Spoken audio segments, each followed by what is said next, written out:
আসসালামু আলাইকুম, সবাই কেমন আছেন? আশা করি আল্লাহর রহমতে অনেক অনেক বেশি করে ভালো আছেন।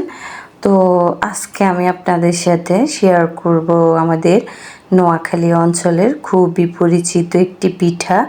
এই পিঠাটার নাম হচ্ছে পাঁচ পিঠা। আমাদের আঞ্চলিক ভাষায় আমরা এটাকে পাঁচ পিঠা বলে থাকি বা নারিকেলের নকশি পিঠা বলে থাকি। তো আসলে আমি আজকে আপনাদের সাথে সেই রেসিপিটাই শেয়ার করব। এই পিঠাটা ছাড়া আমাদের লক্ষ্মীপুর অঞ্চলে বা নোয়াখালী অঞ্চলে মেহমানদারি অসম্পূর্ণই থেকে যায়।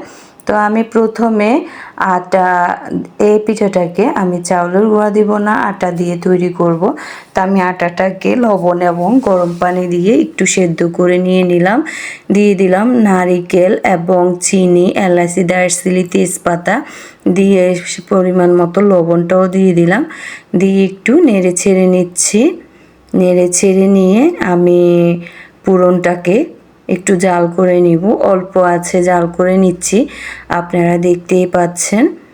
আমি খুবই অল্প আছে জাল করে নিচ্ছি, কিন্তু ভালো করে একটু নেড়ে ছেড়ে দিতে হবে, নাহলে কালারটা চেঞ্জ হয়ে যাবে। সেজন্য আমি পুরনটাকে বেশি কড়া করব না, ভিতরের যে পুরটা থাকে সেই পুরটাকে আমি বেশি কড়া করব না,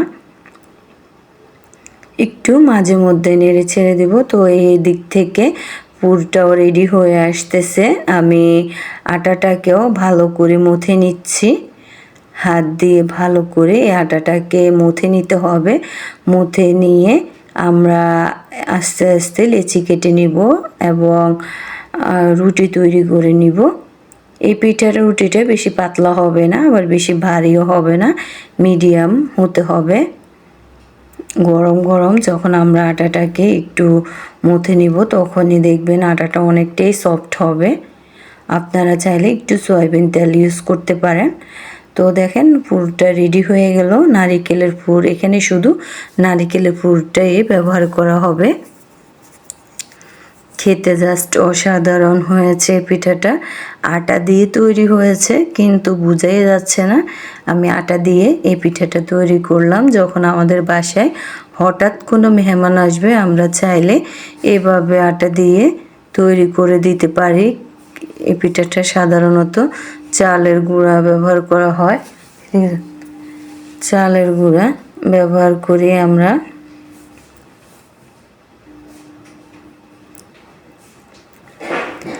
তো এখানে আমি রুটিটা তৈরি করে নিলাম। রুটিটা তৈরি করে এখানে অ্যাড করতেছি পুরটা লাভ শেপ দেওয়া হবে পিঠাটার মধ্যে, সেজন্য পুরটাকে একটু লাভ শেপে নিয়ে আসতেছি।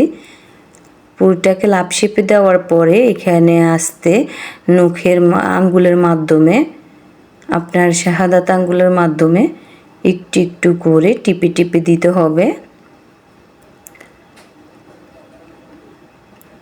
যারা যারা আমাদের এই লক্ষ্মীপুর অঞ্চলের এই পিঠাটা খেতে পছন্দ করেন বা নোয়াখালী অঞ্চলের এই পিঠাটা খেতে পছন্দ করেন, তারা কমেন্ট করবেন এবং অবশ্যই লাইক করে যাবেন।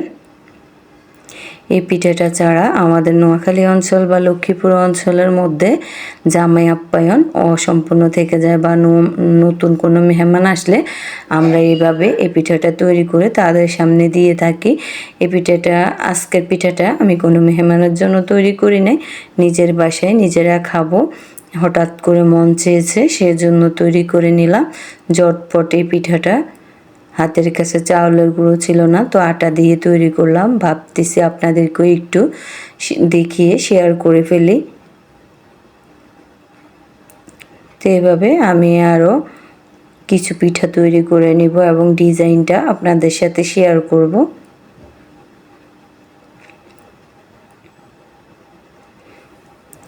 তো আমার এই ভিডিওটা যদি ভালো লেগে থাকে, তাহলে আমার চ্যানেলটাকে সাবস্ক্রাইব করবেন এবং পাশে থাকা বেল আইকনটি চাপ দিয়ে দিবেন। আমি যখন নতুন ভিডিও আপলোড দিব যেন আপনারা সঙ্গে সঙ্গে পেয়ে যান, সেজন্য। তো আমি আরও একটা পিঠা তৈরি করে নিচ্ছি, সেটাও আপনাদেরকে দেখিয়ে দিচ্ছি। এই পিঠাটা খেতে সাধারণত অসাধারণ হয়ে থাকে, অনেক মজার একটা পিঠা, জাস্ট অসাধারণ।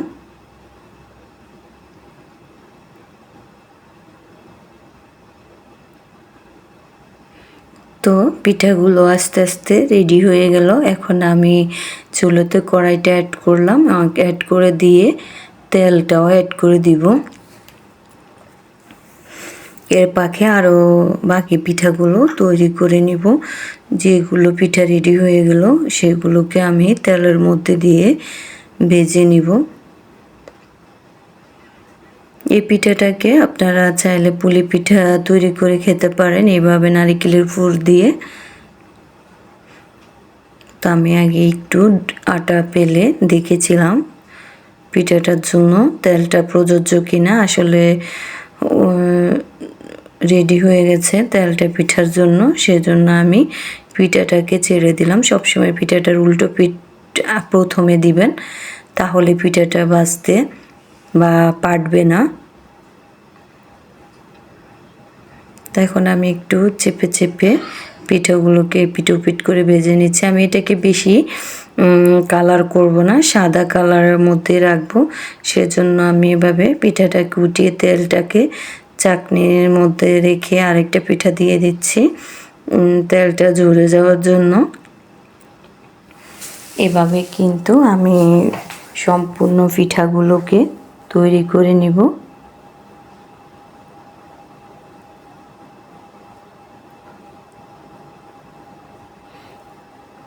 তো দেখতেই পাচ্ছেন আমি আরও একটা পিঠা ভেজে নিচ্ছি।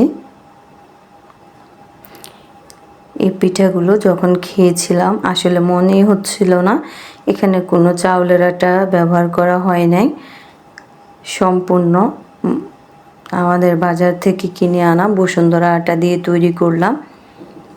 অনেক সফট হয়েছে এবং খেতে অনেক মজা হয়েছে। আশা করি আপনারাও আপনাদের বাসায় এভাবে পিঠাটাকে তৈরি করে খাবেন এবং ভালো লাগলে আমার বেশি বেশি করে ভিডিওটাকে শেয়ার করে দিবেন।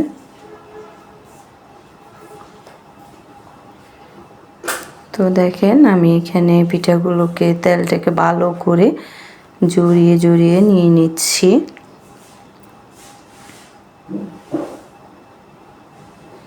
এই পিঠাটা অনেক অঞ্চলে তৈরি করা হয়, বাট আমাদের নোয়াখালী অঞ্চলে এই পিঠাটার অনেক সুনাম রয়েছে।